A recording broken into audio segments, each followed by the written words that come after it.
আমি রমেশ চন্দ্র বিশ্বাস, প্রভাষক, রসায়ন বিভাগ, পান্টি ডিগ্রি কলেজ। ছাত্রছাত্রীরা নিশ্চয় তোমরা ভালো আছো। আজ তোমাদের আমি যে বিষয় সম্পর্কে আলোচনা করব সেটা হচ্ছে যে রসায়ন দ্বিতীয় পত্রের প্রথম অধ্যায়, পদার্থের অবস্থা। এই অধ্যায় যে জিনিসগুলি আছে তার ভিতর দেখো বয়েলের সূত্র। বয়েলের সূত্র ভি সমানুপাতিক 1/p টি স্থির। এখানে ভি হচ্ছে আয়তন, পি হচ্ছে চাপ, টি হচ্ছে তাপমাত্রা। অর্থাৎ স্থির তাপমাত্রায় কোনো গ্যাসের আয়তন চাপের ব্যস্তানুপাতিক। এটা হচ্ছে বয়েলের সূত্র।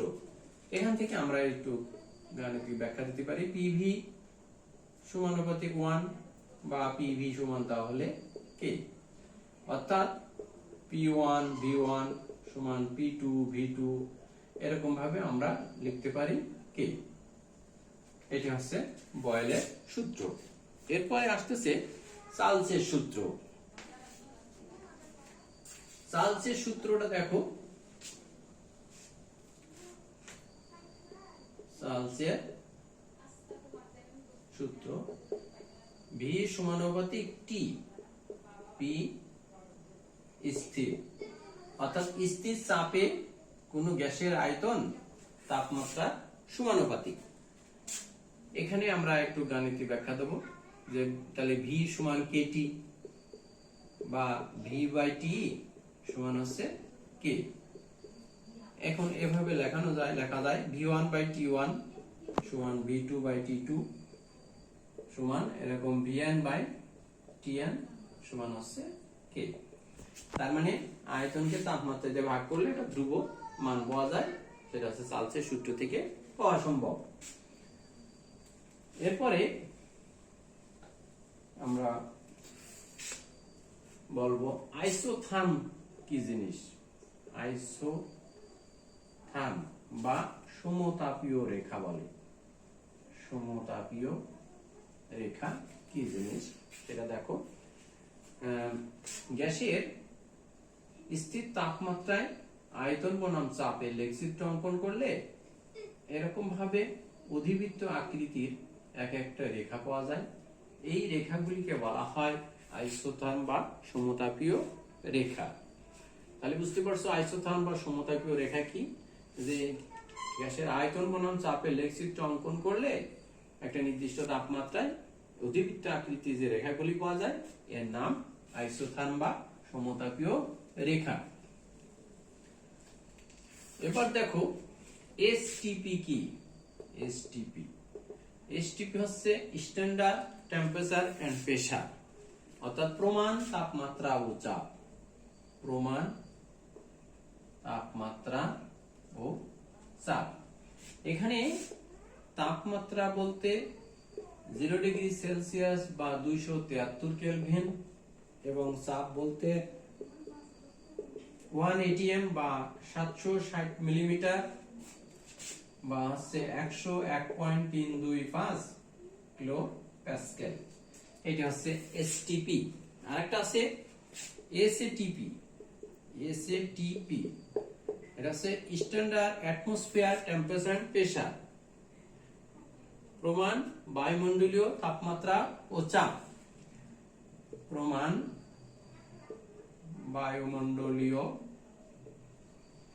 তাপমাত্রা ও চাপ। এখানে তাপমাত্রাকে ধরা হয় 25 ডিগ্রি সেলসিয়াস এবং চাপ 1 atm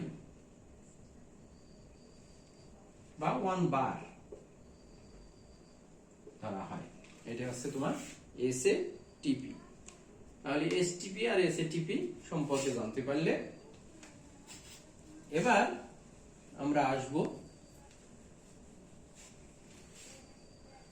বয়েল এবং চার্লসের সূত্র থেকে কিভাবে P1 V1 বাই T1 সমান P2 V2 বাই T2 সমান PN VN বাই TN সমান K প্রমাণ করা যায়। বয়েল এবং চার্লসের সূত্র থেকে আমরা প্রমাণ করব P1 V1 by T1, P2 V2 by T2 dot dot এরকম Pn Vn by Tn সমান K। এই প্রমাণ করার জন্য আমরা বয়েলের সূত্র লিখব V সমানুপাতিক 1/P, T স্থির। ঠিক চার্লসের সূত্র আমরা লিখব V সমানুপাতিক T, P স্থির।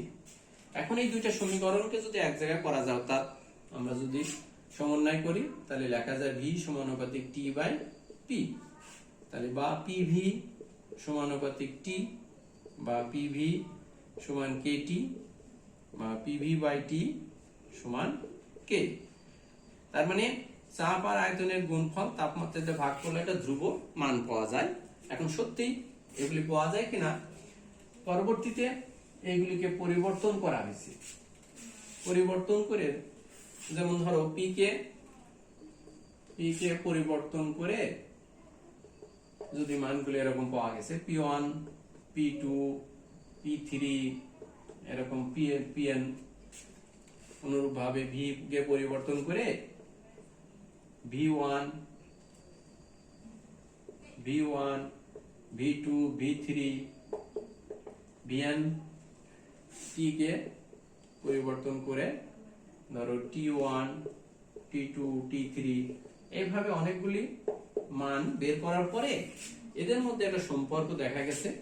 সেই সম্পর্কটা হচ্ছে P1 V1 by T1 সমান P2 V2 by T2 সমান P3 V3 by T3 সমান Pn Vn by Tn। যেহেতু এদের মান সব এক, তার মানে এগুলি অবশ্যই ধ্রুব।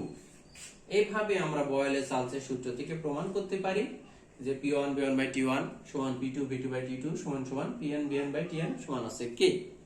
এখান থেকে আরেকটু লেখা যায়, সেটা হচ্ছে যে PV by T সমান তাহলে অবশ্যই K।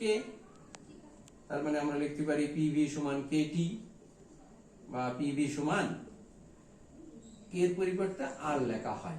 K কে R দ্বারা প্রকাশ করা হয়। R আছে মোলার গ্যাস ধ্রুবক। কারণ আমরা জানি অঙ্কের মাধ্যমে আমরা K কে সমানুপাতিক ধ্রুব বলি, কিন্তু যেহেতু এটা গ্যাস নিয়ে আলোচনা, তাই ধ্রুবকটাকে চেঞ্জ করে K সমান R লেখা হয়। আর আছে মোলার গ্যাস ধ্রুবক। আর n মোল গ্যাসের জন্য লেখা হয় PV সমান nRT। আর এই সমীকরণটাকে আদর্শ গ্যাসের সমীকরণ বলা হয়। এভাবে আমরা আদর্শ গ্যাসের সমীকরণ প্রমাণ করতে পারি। আজকে এই পর্যন্তই, সবাইকে ধন্যবাদ।